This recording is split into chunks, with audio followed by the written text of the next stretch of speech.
ഹോസ്റ്റലുകൾ ഓർമ്മകളുടെ ചെറുതുരുത്തുകളാകുന്നു. പൈതൃകവും ചരിത്രവും പേറുന്ന എറണാകുളത്തെ പോസ്റ്റ് മെട്രിക് മെൻസ് ഹോസ്റ്റൽ.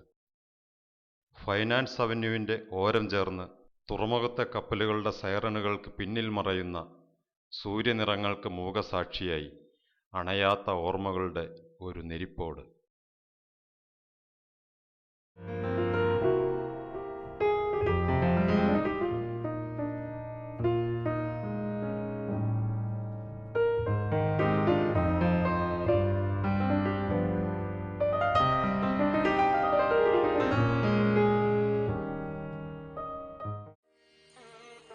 നാം ഇവിടെ എത്തുമ്പോൾ എറണാകുളം കേവലം ഒരു നഗരം മാത്രമായിരുന്നു. ഒബ്റോൺ മാളും ക്യൂ സിനിമയും ഗോശ്രീ പാലങ്ങളും കണ്ടെയ്നർ ടെർമിനലും ഇല്ലാത്ത നഗരം.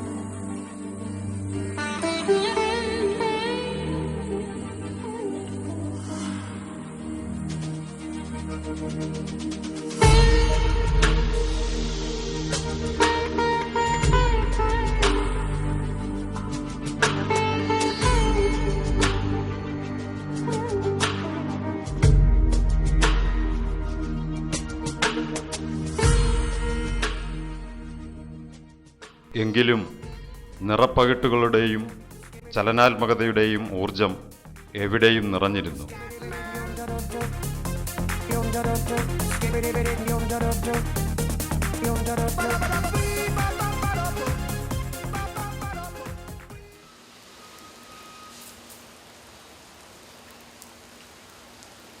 ഏതൊക്കെയോ ജൂൺ മാസങ്ങളിൽ നനഞ്ഞൊട്ടിയ വഴികളിലൂടെ പലപ്പോഴായി നാം ഇവിടെ ചേക്കേറി.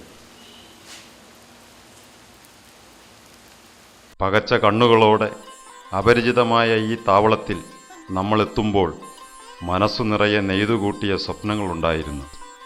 പരസ്പരം അപരിചിതരായി നമ്മൾ നിന്നതിവിടെയാണ്. നമ്മളെ ഭയപ്പെടുത്തിക്കൊണ്ട് സീനിയേഴ്സ് വിരിഞ്ഞു നിന്നതും ഇവിടെയാണ്. റാഗിംഗ് എന്ന കലാപരിപാടി അവർ നമ്മളെ പഠിപ്പിച്ചു. അത് നമ്മുടെ പിന്മുറക്കാരെ സ്വീകരിക്കുവാൻ വേണ്ടി നമ്മൾ ഓർത്തുവെക്കുകയും ചെയ്തു. പക്ഷേ 2 നാൾക്കകം തന്നെ സ്നേഹത്തിൻ്റെ, സൗഹൃദത്തിൻ്റെ, നന്മയുടെ അറബിക്കടൽ അവർ നമുക്ക് കാണിച്ചു തന്നു. അപ്പോൾ നമുക്കിടയിൽ പഴമക്കാരും പുതുമക്കാരും എന്ന അകൽച്ച ഒരു ജലരേഖ പോലെ മാഞ്ഞുപോയിരുന്നു. അങ്ങനെ നഗരത്തിൻ്റെ ഒഴിഞ്ഞ കായലോരത്തെ തണുത്ത കാറ്റിൽ കൊതുകുവലയ്ക്കുള്ളിൽ നൂണ്ടുകയറാൻ നമ്മൾ പഠിച്ചു തുടങ്ങി. നമ്മളെല്ലാം കോസ്മോപൊളിറ്റൻ അന്തേവാസികളായി.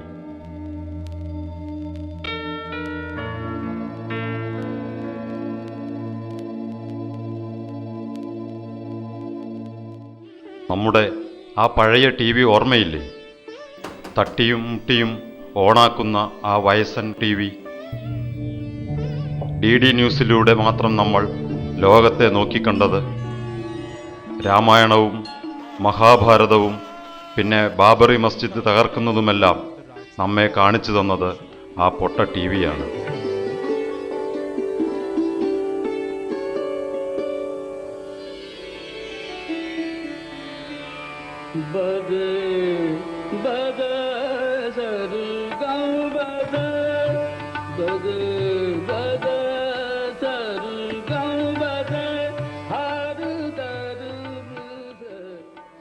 പിന്നെ പത്രങ്ങളും ആഴ്ചപ്പതിപ്പുകളും അന്തമില്ലാത്ത രാഷ്ട്രീയ സാംസ്കാരിക സംവാദങ്ങളും വാഗ്വാദങ്ങളും പരദൂഷണങ്ങളും പിന്നെ നമ്മുടെ പ്രിയപ്പെട്ട കാരംസ് കളിയും.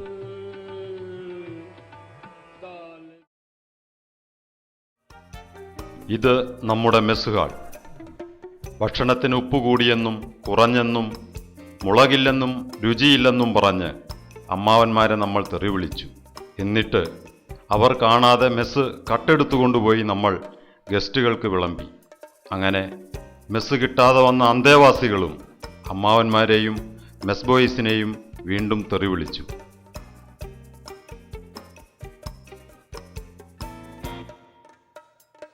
ഒരു നിത്യഹരിത നായികയെപ്പോലെ BTH ഇന്നും പൂത്തു നിൽക്കുന്നു. BTHൻ്റെ ജാലകങ്ങൾ തുറക്കുന്നതും കാത്ത് വികാരഭരിതമായ കണ്ണുകളോടെ എത്രയോ നേരം നാം കാത്തുനിന്നിട്ടുണ്ട്. ഈ വരാന്തയും ടെറസും നമ്മുടെ ഒളികണ്ണുകൾക്ക് മറയായി നിന്നിട്ടുണ്ട്. ഒളിച്ചു നിൽക്കുന്ന നമ്മെ സദാചാരവാദികളും മാന്യന്മാരുമായ അന്തേവാസികൾ പിടികൂടി സാരോപദേശം നൽകിയിരുന്നു. അത് പറയുമ്പോൾ അവരുടെ കണ്ണുകളും രഹസ്യമായി BTHലേക്ക് പായുന്നത് കണ്ട് നമ്മൾ അകമേ ചിരിച്ചു. പ്രണയരഹസ്യങ്ങളുടെ ബാൽക്കണി.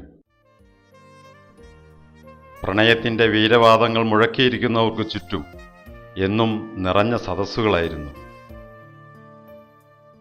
വൺവേ കാമുകന്മാർക്ക് അവർ ആവേശം പകർന്നു. പ്രണയമില്ലാത്ത വെറും ശ്രോതാക്കൾക്ക് എരിവും പുളിയും ചേർത്ത കഥകൾ പറഞ്ഞുകൊടുത്ത് അസൂയയുടെയും കുശുമ്പിൻ്റെയും എരുതിയിൽ തള്ളിയിട്ടു. ഭുജികൾ എല്ലാ കാമുകന്മാരെയും ശ്രോതാക്കളെയും പുച്ഛിച്ച് പരിഹസിച്ചു. പിന്നീട് അവർ പ്രണയിച്ചു തന്നെ വിവാഹത്തിൻ്റെ കുരിശിലേറിയത് കാലം കാണിച്ചു തന്നു.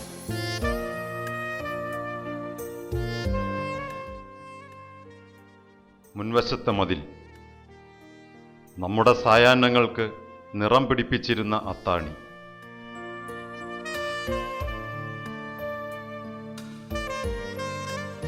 മുന്നിലൂടെ പോയിരുന്ന സകലമാന പെൺപ്രജകളെയും ഇതിന്മേലിരുന്ന് നമ്മൾ കമൻ്റടിച്ച് അവരുടെ നാണവും വെറുപ്പും രഹസ്യമായി അവർ വിളിക്കുന്ന തെറിയും നമ്മൾ അറിഞ്ഞു. തുറമുഖത്ത് നങ്കൂരമിടുന്ന യാത്രാ കപ്പലുകളിലെ സഞ്ചാരികളെക്കുറിച്ച് അപവാദവും കഥകളും പടച്ചിറക്കി.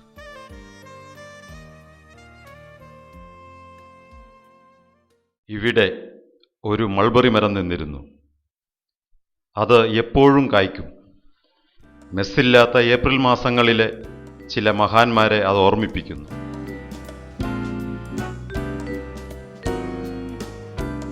ഈ മാസങ്ങളിൽ കിട്ടുന്ന DA കൊണ്ട് ഫാഷൻ സ്ട്രീറ്റിൽ നിന്ന് ജീൻസും ഷർട്ടും ഷൂവും വാങ്ങി സിനിമയും കണ്ടു കഴിയുമ്പോൾ അവരുടെ കാശൊക്കെ തീർന്നിട്ടുണ്ടാവും.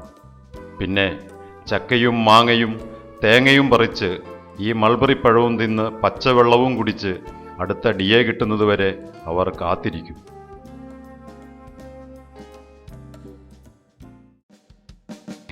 ആവേശകരമായ മത്സരങ്ങൾ നടന്നിരുന്ന ഒരു വോളിബോൾ കോർട്ടുണ്ടായിരുന്നു ഇവിടെ. ഇടുക്കിക്കാർ, തൊടുപുഴക്കാർ, അടിമാലിക്കാർ, എറണാകുളം, ആലപ്പുഴ, തൃശ്ശൂർ തുടങ്ങി കളിക്കുന്നവരെല്ലാം തന്നെ ഭൂമി മലയാളത്തിലെ ഏറ്റവും മികച്ച കളിക്കാരായി മാറും. ചേരിതിരിഞ്ഞുള്ള തർക്കങ്ങളും അട്ടഹാസങ്ങളും പോർവിളികളും ഇവിടെ മുഴങ്ങിയിരുന്നു. എല്ലാം മെസ് ഹാളിലേക്ക് എത്തും വരെ മാത്രം.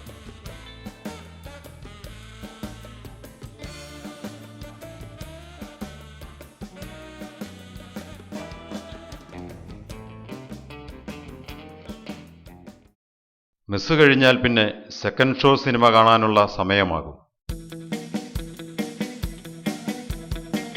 ഇനിഷ്യൽ കളക്ഷൻ കൂട്ടാൻ വേണ്ടി ഫ്രീ ആയി ടിക്കറ്റുകൾ ഹോസ്റ്റലിലേക്ക് പതിവായി വിതരണം ചെയ്യപ്പെട്ടിരുന്നു. അതില്ലാത്തപ്പോൾ മുറി മുഴുവൻ അരിച്ചു പെറുക്കി കിട്ടുന്ന ചില്ലറകൾ ശേഖരിക്കും. പിന്നെ ക്യൂ നിൽക്കാതെ നാട്ടുകാരുമായി വഴക്കുകൂടി ബ്ലാക്കിൽ ടിക്കറ്റ് വിറ്റ് ചായ കുടിക്കാനുള്ള കാശുമുണ്ടാക്കും. സിനിമ കഴിഞ്ഞ് തിരിച്ചിറങ്ങുമ്പോൾ അർദ്ധരാത്രിയുടെ ഇളം തണുപ്പിൽ നഗരം ഉറക്കം പിടിച്ചു കഴിഞ്ഞിരിക്കും. അന്ന് MG റോഡിൽ നിറയെ തട്ടുകടകളുണ്ടായിരുന്നു. ചൂടൻ കട്ടൻ ചായയും കുടിച്ച് വഴിനീളെ തമാശകളും പൊട്ടിച്ചിരികളുമായി MG റോഡ് നിറഞ്ഞു വരുമ്പോഴായിരിക്കും പോലീസ് അമ്മാവന്മാരുടെ വക ചോദ്യം ചെയ്യലും തെറിവിളിയും. പൂച്ചകളെപ്പോലെ അത് മുഴുവൻ കേട്ടു നിൽക്കും.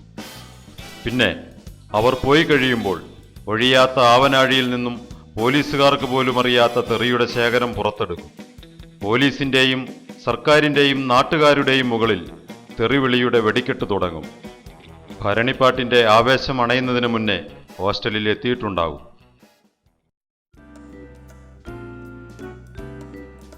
കപ്പലിൻ്റെ സൈറൺ കേട്ട് ഞെട്ടിയൊന്നുമല്ല നമ്മൾ ഉണർന്നിരുന്നത്. ഉറക്കം കെടുത്തിയ സൈറനെ ശപിക്കുമ്പോൾ ഒരു പഴയ അന്തേവാസിയുടെ പ്രസ്താവന ഓർമ്മ വരും. കപ്പലിൻ്റെ സൈറൺ വിളിക്കും ഇടുക്കിയിലെ ഡ്രിപ്പ് ജീപ്പിൻ്റെ ഓണടിക്കും ഒരേ ശബ്ദമാണ്. പരീക്ഷാകാലം. വേനലിൻ്റെ വേവുന്ന ചൂടിൽ പരീക്ഷയുടെ തീയും കൂടി ചേരുമ്പോഴാണ് നമ്മൾ പഠിക്കാൻ തുടങ്ങുന്നത്. ഉഷ്ണിച്ചും വിയർത്തും വെന്തും ഉരുകിയും നമ്മൾ പഠിച്ചു. കൊല്ലത്തിലെ ഒരു മാസം നീളുന്ന ഈ വേവൽ ഒരു അലിഖിത നിയമം പോലെ ആവർത്തിക്കപ്പെടുന്നു. ഈ കാലഘട്ടത്തിൽ എല്ലാ അന്തേവാസികളും ഉരുകും. പഠിക്കുന്നവർ പരീക്ഷാ ചൂടിലും, ഉഴപ്പുന്നവർ കത്തിവെക്കാൻ കഴിയാതെ ബോറടിച്ചും ഉരുകും.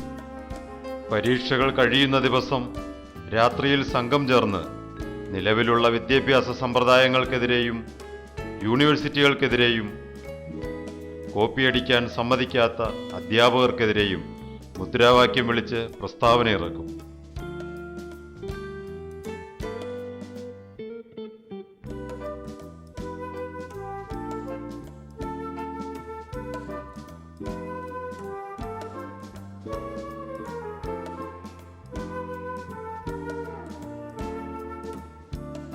വിപ്ലവത്തിൻ്റെയും കലാപത്തിൻ്റെയും ആവേശമൊടുങ്ങി.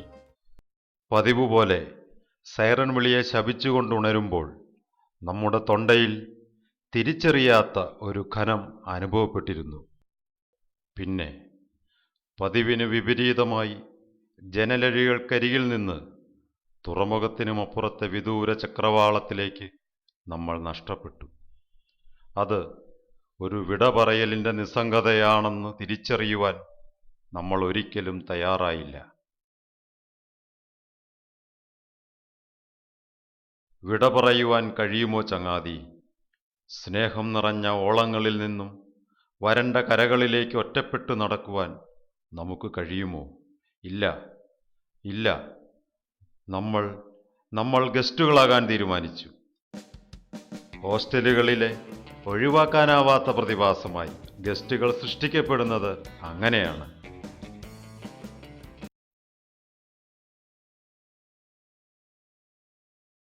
എങ്കിലും വിട പറയാതെ കഴിയുമോ? പുതിയ കാണാപ്പുറങ്ങളിലേക്ക് പറക്കാതെ കഴിയുമോ?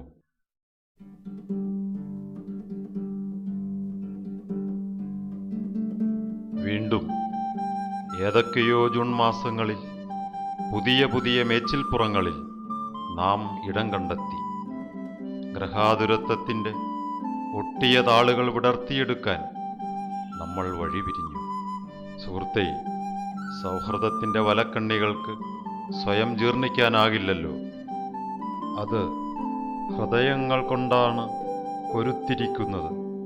ഹൃദയങ്ങൾ കൊണ്ടാണ് കൊരുത്തിരിക്കുന്നത്. ഹൃദയങ്ങൾ കൊണ്ടാണ് കൊരുത്തിരിക്കുന്നത്. ഹൃദയങ്ങൾ കൊണ്ടാണ് കൊരുത്തിരിക്കുന്നത്.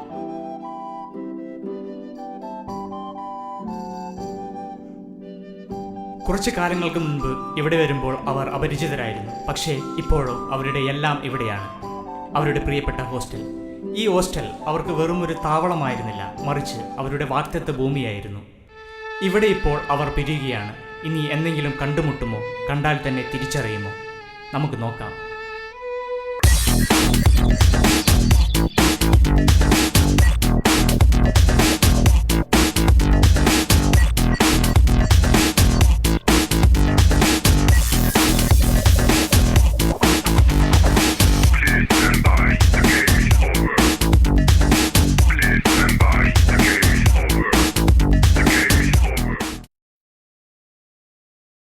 കാലം എത്ര കഴിഞ്ഞിരിക്കുന്നു, ഓർക്കുന്നില്ലേ ആ പഴയ കൂട്ടുകാരെ? നിങ്ങൾക്കവരെ ഓർമ്മയുണ്ടോ? അവർ ഇന്നിവിടെ വരുന്നുണ്ട്. നമുക്കൊന്ന് നോക്കിയാലോ? പോവാം.